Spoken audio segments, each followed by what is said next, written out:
A lot of you guys might not know this, but Vermont, northern Vermont specifically, is one of the rough grouse strongholds in the United States. Today is opening day. This is my favorite type of hunting. I'm so excited for today. We will probably be seeing a lot of woodcock today, but they are not in season yet, so we're gonna have to let them go. But hopefully we'll get some birds on the ground today. So thanks for tuning in. I hope you guys enjoy.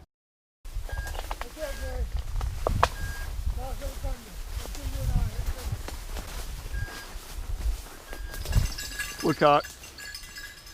Oh.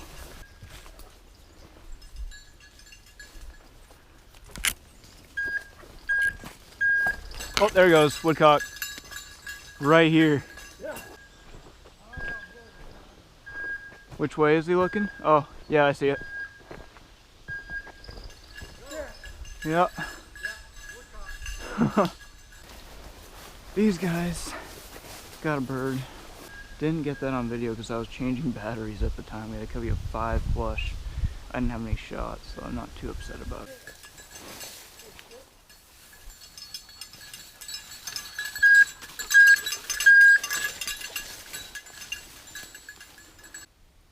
I see him.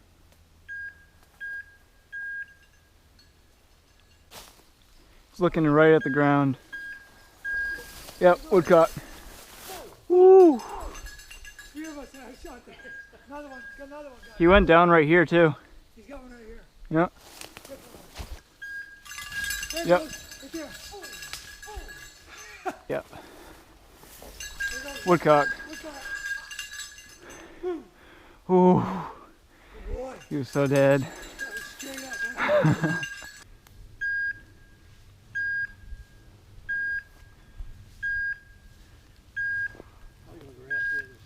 Yeah, could. Yep.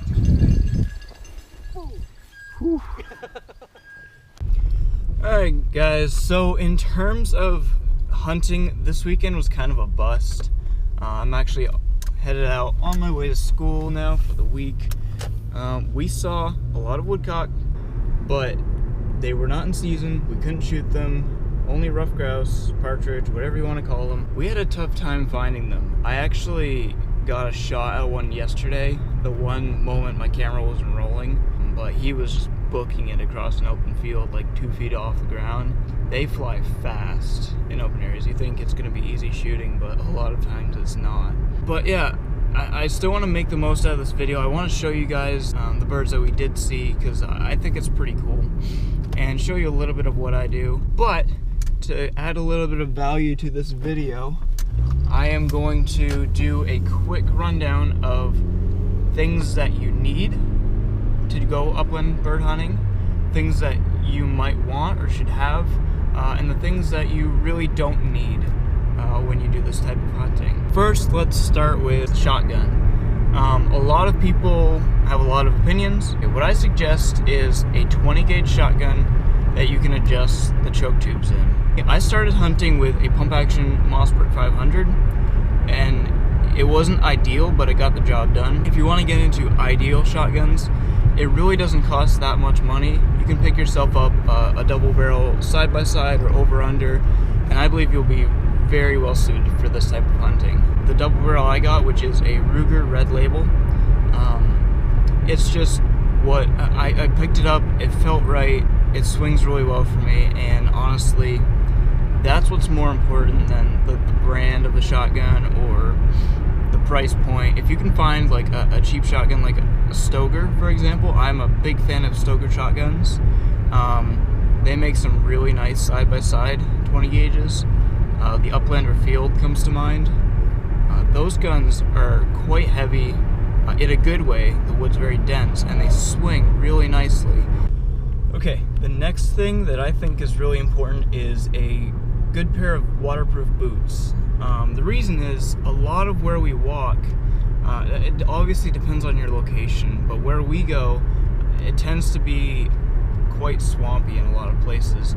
That may not be true for everywhere, it may not be true for where you are, but that's definitely true for where I am. The third thing will be pants.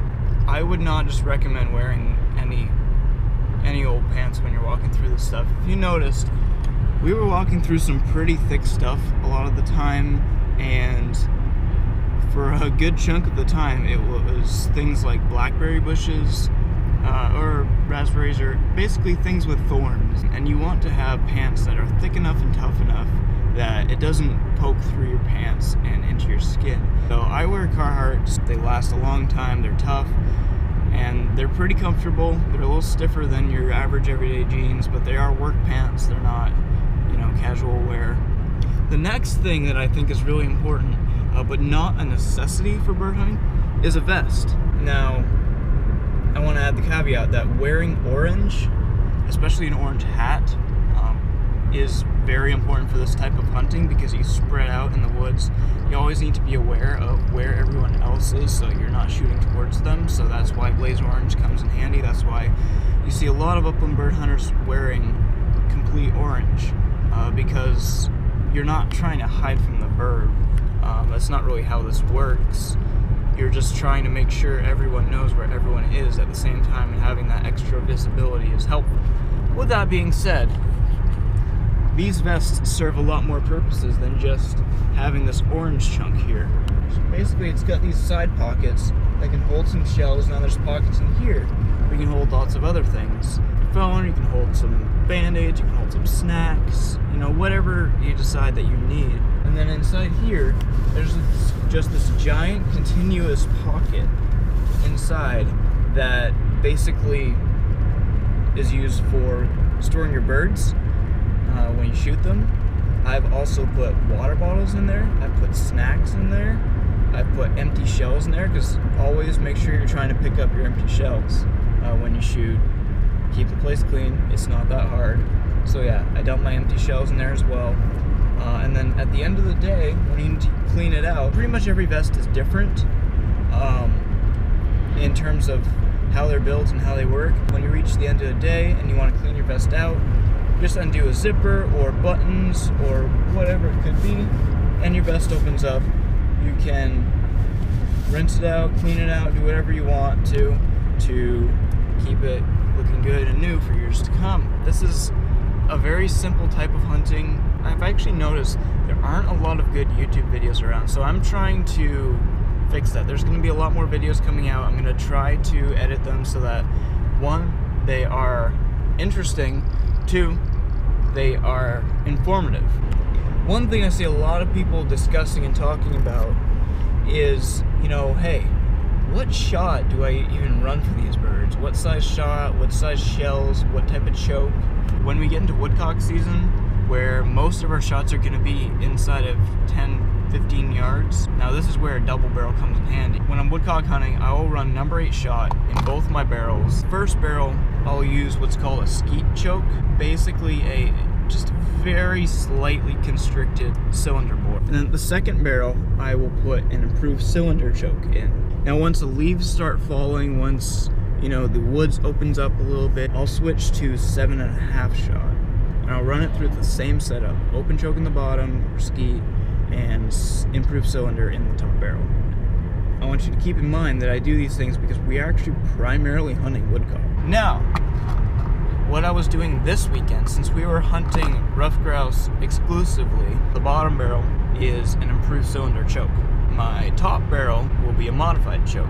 In the improved cylinder choke, I'll run the number 8 shot. In the top barrel with a modified choke, I chose to run number 6 shot. It's a bigger shot, it has a lot longer range. I found it runs through the modified choke very well. I know this video wasn't super action-packed, we didn't get any birds down, but still I hope you enjoyed it. I hope you learned something if you watched through the end of this, and if you did watch through the end of this, thank you so much. I really appreciate your time. Please subscribe if you haven't already, because I'm going to be making a lot more of these hunting videos. Fishing season is pretty much done, so I don't think I'm going to be doing that this year until ice fishing time. But, as I was saying, please subscribe, please like this video, please leave a comment if you want to add anything to the discussion. Check out some of my other videos. If you like goose hunting, I've got a couple videos of that. I did that for the first time this year. Stay tuned for a video next week. Not exactly sure what I'm going to be doing. Probably some woodcock hunting by myself. I will see you in the next video. Thank you so much for watching. Peace.